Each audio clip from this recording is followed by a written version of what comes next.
It begins. Simply Radio.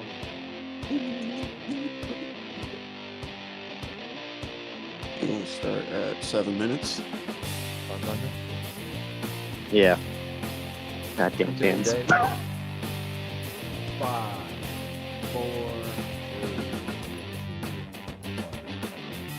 3, Salutations, sugar tits. How the hell are you? Thank you all for joining us. This is the Sunday Night Scuffle brought to you by JBR, a place for the boys to lubricate their vocal cords before we bleed for you on the weekend roundup. I'm LazyBed, and joining me today are my usual suspects, No Special and DangerMouse. As we kick things off, pound the subscribe button and give the channel a like. It's free content all the way, and if it's free, you know it's for me. Now, with that out of the way, fellas, let's get on into this. One question each, completely unprompted and unprovoked. Which one of us wants to go first today? I think Danger Mouse might have something. I do. I have an option on something. This one might trigger Austin. I'm giving you a trigger warning here, my friend. Although you did Oh, say God this guy damn it. is you did say this guy is your spirit animal, so maybe not. Yeah, Jed Mishu, I saw on a episode of BTL, I think it was behind the lines. Right, not BTL. Cut that out there. Between the Actually, links. yeah, between the links. What am I about? What am I about? Cut that out, Dave. I'm going to cut it out. Yeah, so Jed Mishu on an episode of BTL said that rankings are dumb. So discuss. Are they dumb? Are they a good idea? I, Do we need I'll, them? Do they serve a purpose?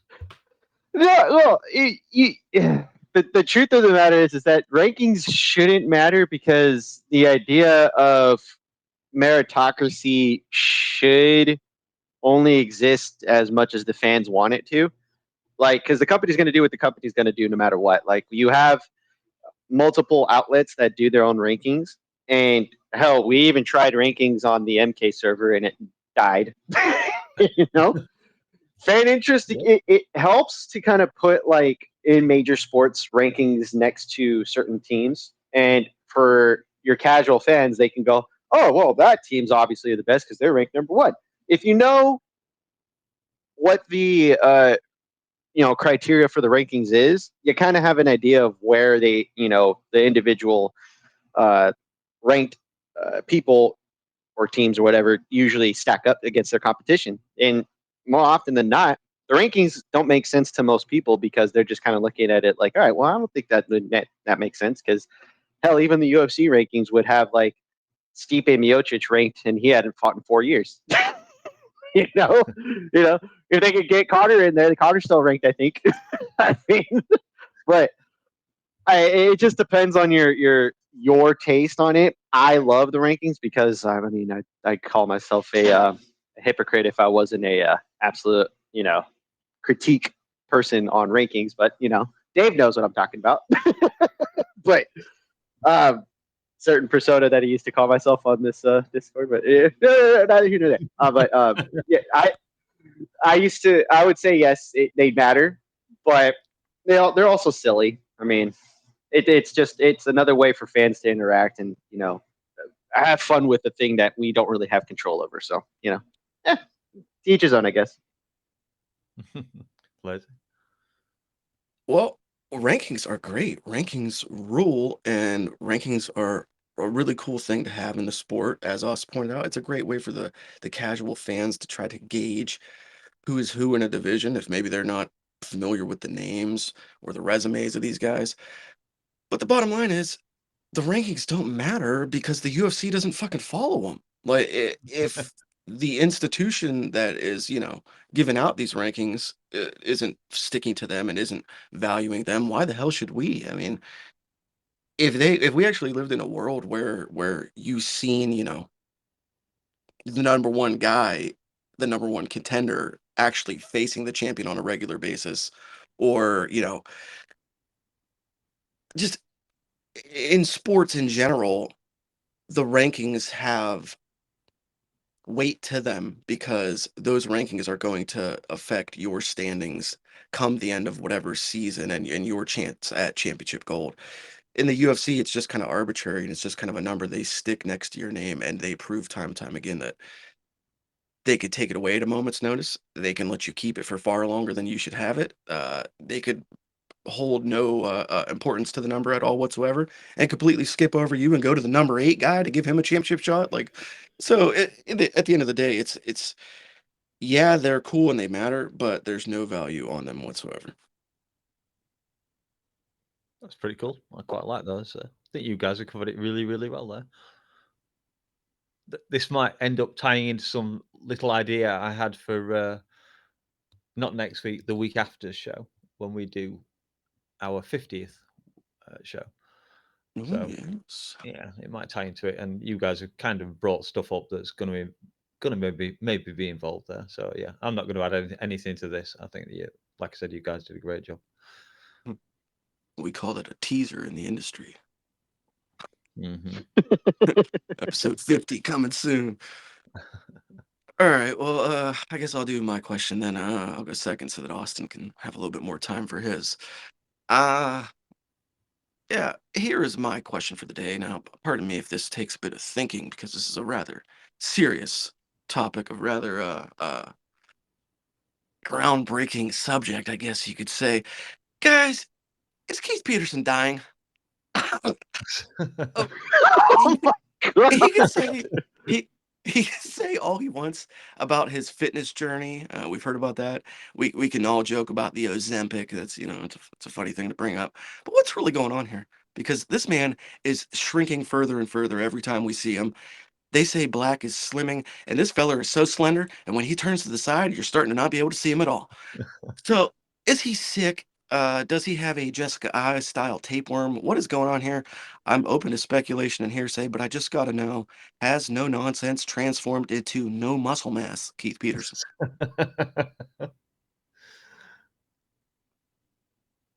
You take this, mouse.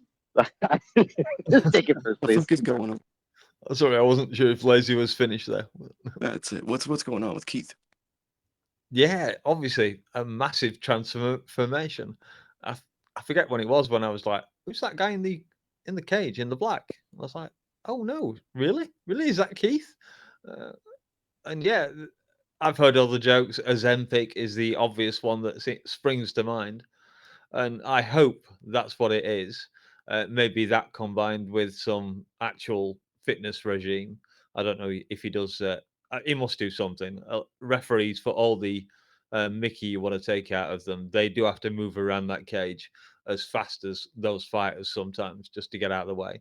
So yeah, you have to be fairly fit, I would imagine, to do that job. So that puts a that does that does put a doubt on any health issue, though. I'd, I, I'm not sure if someone who's in the stage of cancer could, or in any serious stage of cancer, could do that job as well as he does it. I can hear Austin laughing, and I'm not sure whether that's about the amount of movements refs have to do or not. But uh, yeah, I can't see it being his health. I'm really, really not sure. It's a mystery. I like I say, I hope it's not anything serious that's causing it. Yeah, if it's a tapeworm, fantastic. And Ozempic, yeah, all good grace to you if it is. Although ease up on it, I've heard that stuff can be quite dangerous. But that's the American market for you, though. If I want to be a critical Englishman here, the amount of drugs adverts I see on the US TV shows is just crazy. It blows my mind. We don't have that shit here at all. It just doesn't happen. Uh, Well, I mean, I clearly I hope it's a fitness thing, and I hope that this is just him. Maybe cutting down flyweight. I don't know what the fuck the guy's doing, but it was becoming noticeable a couple of months ago. You started to be able to see it, like his gradual shedding of the pounds, and I just feel like it hasn't stopped. Like it hasn't slowed down. Every time I see him on a new card, it's like, Jesus, the motherfucker's even skinnier. Like, Austin, what do you think? Like, is the man sick? Is he just obsessed with becoming, as slender as he could be? What's happening here? You know what? The reason why I was laughing, and I apologize for interrupting when I did, because it just hit me. The first thing that popped up was a Keith Peterson King of the Hill Bobby Hill lookalike keychain thing, where it basically is Bobby Hill, but the body is pretty much Keith Peterson with the neck tattoos and the slender black shirt with the gloves on and everything. I shit you not, that was the first thing that popped up when we were talking about this. And to your point, yeah, he's gotten hella slim. He's not a big dude, so it's noticeable when a guy his size literally loses a couple of pounds, and it's like, oh damn, he looks like he's trying. I mean, I got a beer gut right now, and I'm not very tall, so I notice if I'm gonna lose weight. But that's usually on the toilet. But whatever. But as far as Keith, I think you know what it is. I think he legitimately got embarrassed when. As much as Dom Cruz berates him and he'll never let it go because the God forbid Dominic Cruz lets anything go, he probably fucking belittled him enough to where Keith Peterson was like, you know what? I'm not going to drink and I'm not going to smoke anymore. I'm probably not going to hang out with as many women, although we don't know if he was a killer with the ladies probably, but I don't know. Man, that bald and that size probably gets a couple ladies here and there, but not as many as we've been joking about. So maybe that's it. Maybe he's laying off the smoking and the booze and the ladies at night, although that might help with his cardio in the end, but who knows? That's my theory on it. Maybe Dominic Cruz put him in his place and he finally started to turn his life around because he's like, you know what? Maybe I did call it too early for Dominic Cruz. And he's never let it go since. But and, if it's just him turning his life around and whatnot, hey, good for him, but I hope it isn't. I doubt he needs to be in excellent shape. I mean, we've seen, Chris Town, he's not like the best in shape old man in there, but he still kind of waddles around and still makes jokes about fighters getting knocked out to them in the face. Hey, this is MMA. Sometimes these things happen. Yeah, I hope that he posts a Instagram picture or something soon, and the guy's just completely shredded, and we've all been wrong this entire time. He comes out looking like Bruce Lee or something like that. But yeah, I should say that I forget which chat room it was that I was in, but someone was saying they'd been at a show with Keith Peterson nearby, and he was stuffing dip in and out of his mouth all night long. So maybe that's why he smells of tobacco. Dom Cruz convinced him to give up Allegedly. cigarettes and switch to dip. These are dangerous times, allegedly. All right, I think that's about enough on old KP there. Austin, you've had some time now to think about your question. Did you come up with anything interesting for the bleeders? Actually, yeah. So in my quest while y'all were talking, I did come up with a question.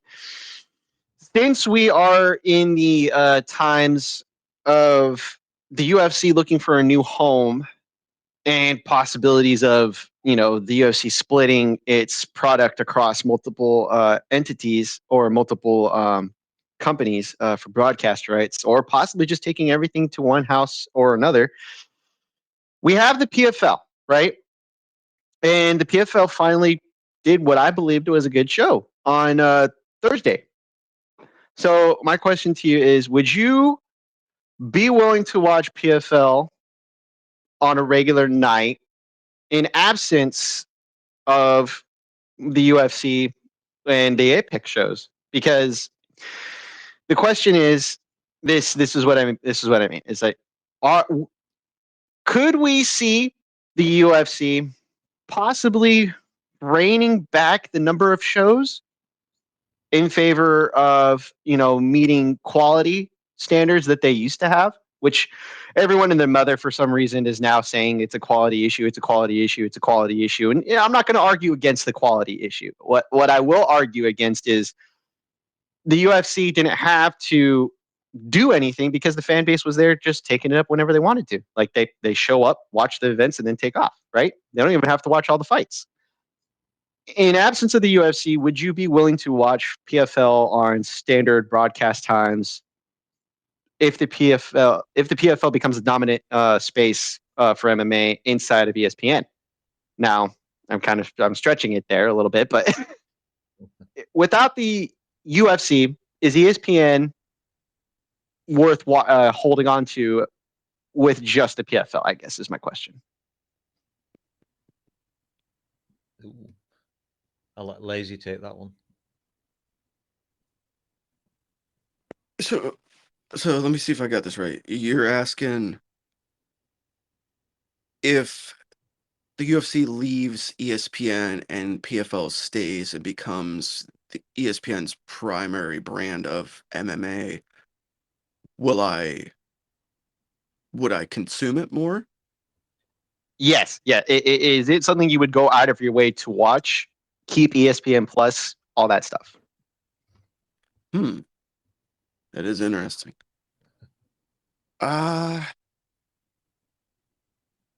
I suppose that initially my move would be to continue to subscribe to ESPN Plus and continue to pay the monthly fee to get their product so I could watch PFL at least for the first, couple of months, supposing that they're active and they're holding events throughout those months, just to see if there is a change in their events and in their product, being that they would be now the sole entity of MMA on ESPN Plus. Would they, uh, maybe puts ESPN themselves? Would they maybe put more money into the PFL or push them further on a production level to present a product that's maybe more competitive with the UFC, like which I feel like they're kind of already doing. We were discussing this pre-show. Like I feel like the PFL has really this year stepped their game up with this first event as far as presentation.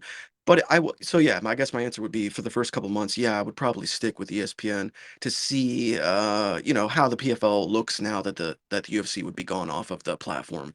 Uh, but at the same time, it would suck because it would stretch me thin because I'm gonna follow the UFC to whatever new platform they decide to go to. So I'm now gonna be shelling out a bit more cash for my wallet, and I think that eventually there would come a tipping point where I would have to decide, okay, which one of these two am I going to continue to pay for?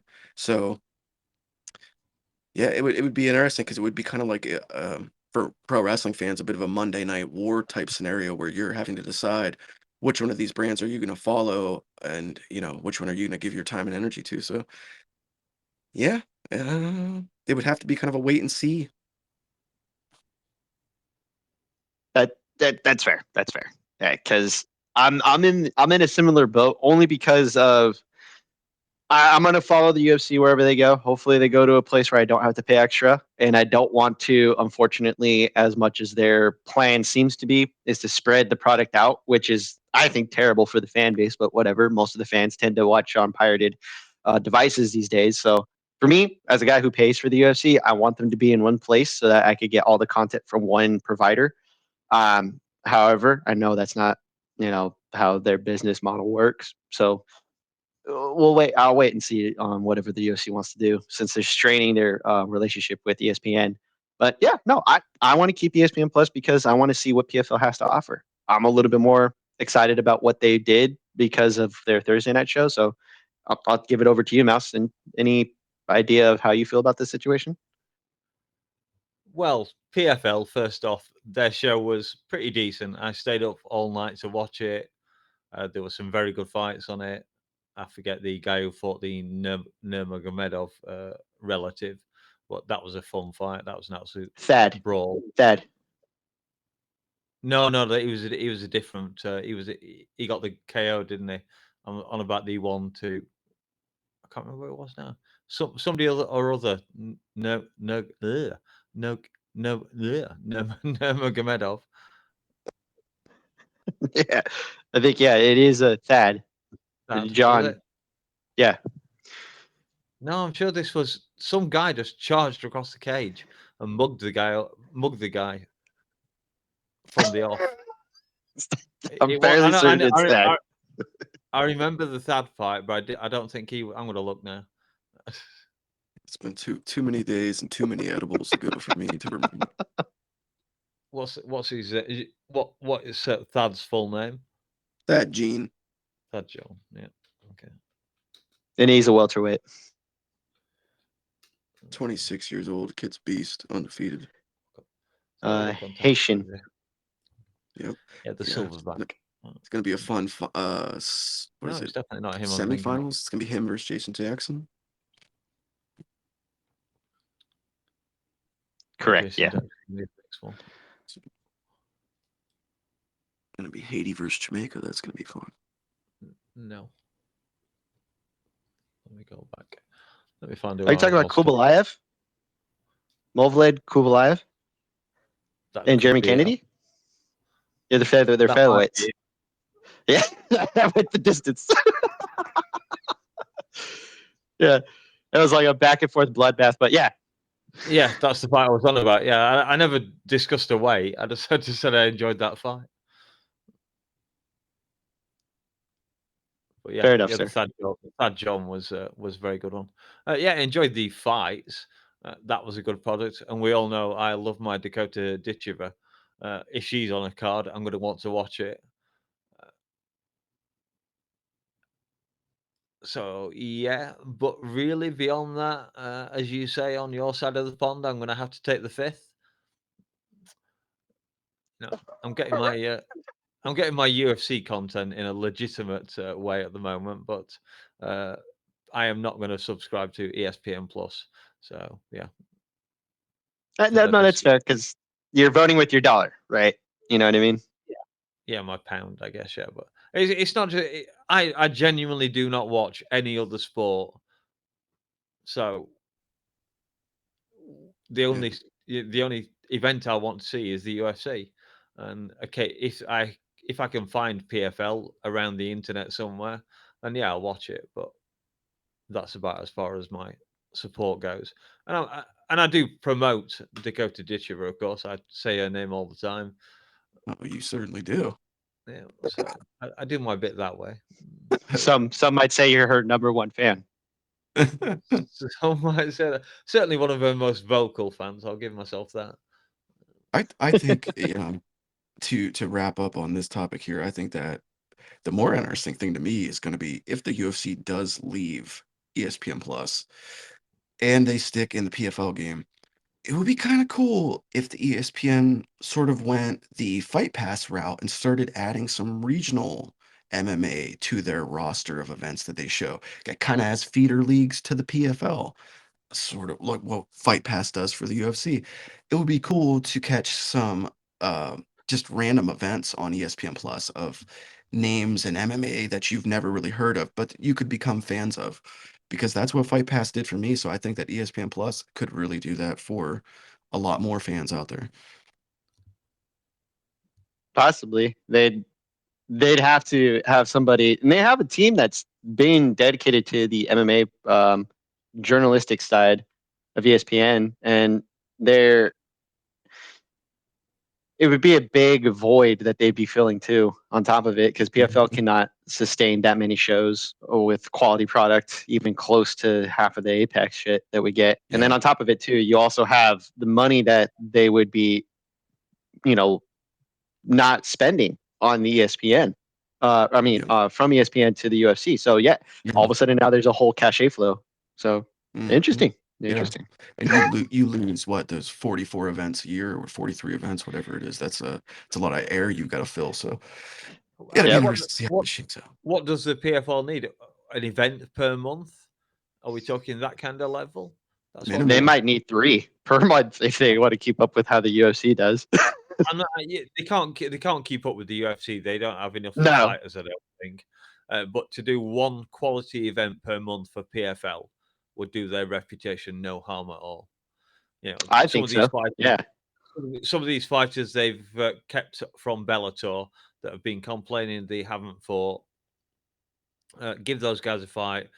Throw them in against some, I don't know, either new talent or whatever, whoever. Give them a great matchup, and then all you need on a card is 2, maybe 3 top matchups, and then the rest of it you can fill up with the slightly less quality, but hopefully action packed. Make your matchmaking good.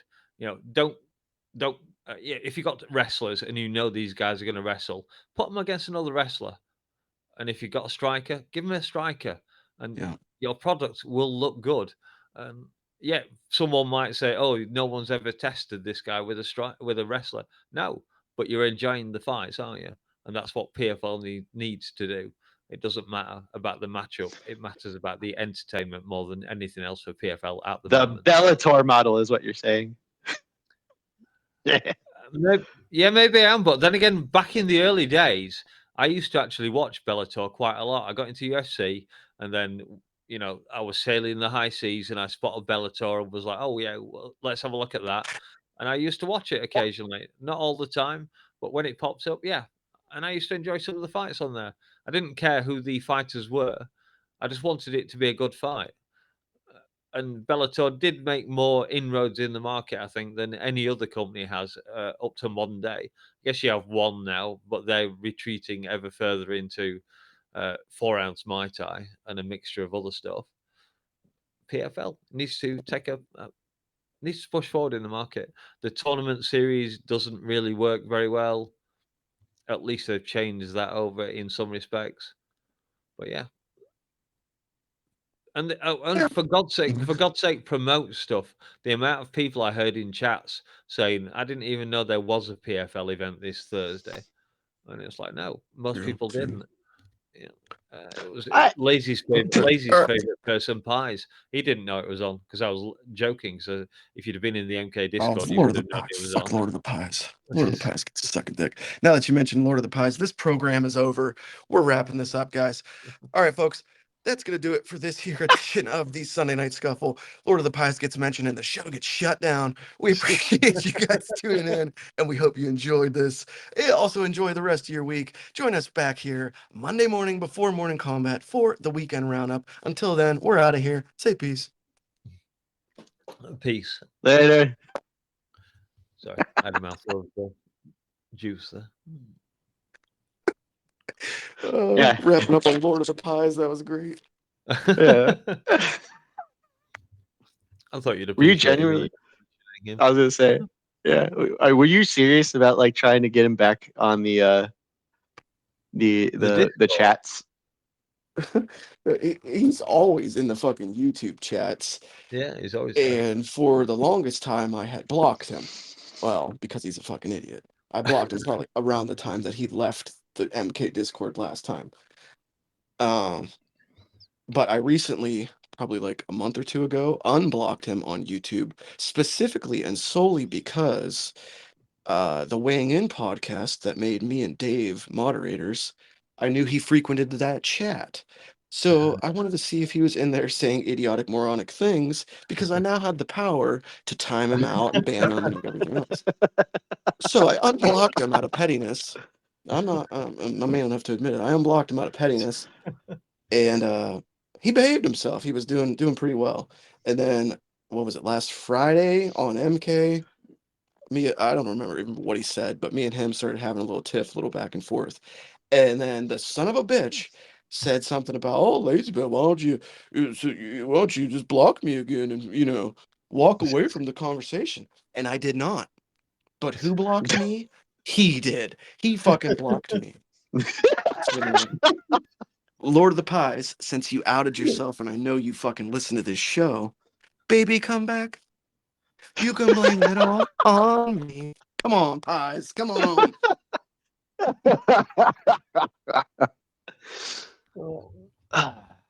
God damn it. I take it you want me to leave this bit in, Lazy. Yeah, leave this. God. All right, one showdown, two more to go. Yeah. Yeah. How did you want to open up the weekend roundup, Lazy? It's not lazy. It's Or is it? Oh, sorry. Never mind. My apologies. I'll Keep keep up, it brief Austin. then. No, I know. I'm sorry. I'm trying. I do have like a couple of notes just on the PFL, and that's it. I don't. Nothing crazy. Uh-huh. I have an entire page on the UFC though, so. Yeah, well, that's good. And I never take notes. Yeah. Oh, and I haven't written an ending yet either. So I got caught up in watching the fights again this afternoon. Not to worry. I'll do one off the top. Or we can always record something in later. Let me top up my drink and then we can get going. I don't have to go anywhere. I have the bottle by the side of the chair. Nice.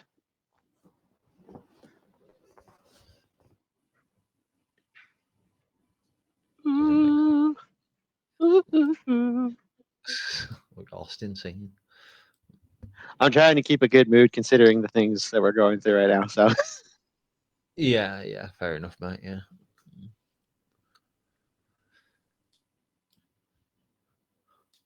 Do you want me to give you a shout out in the intro? Ask if there's any Cali real estate agents out there.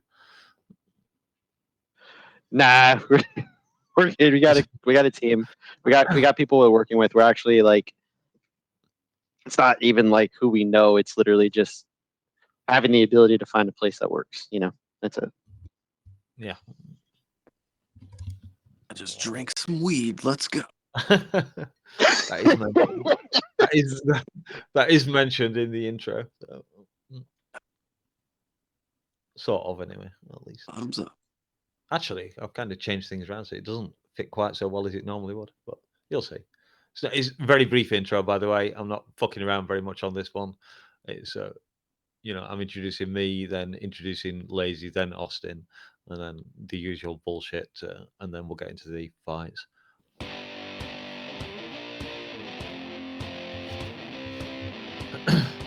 Damn me, Lazy. I was going to try and get Dave to introduce me there, bang on the 40-minute mark. So I don't have to complicate the maths.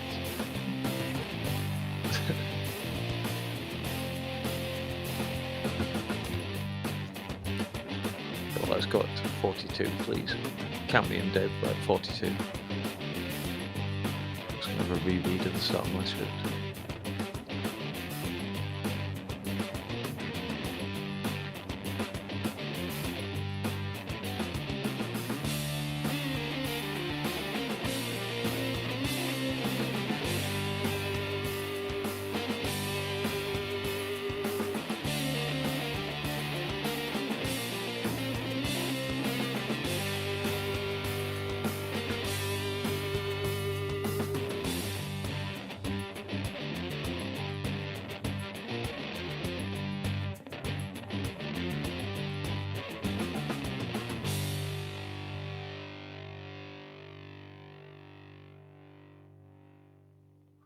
When you're ready, Dave. 5, 4, 3, 2, 1.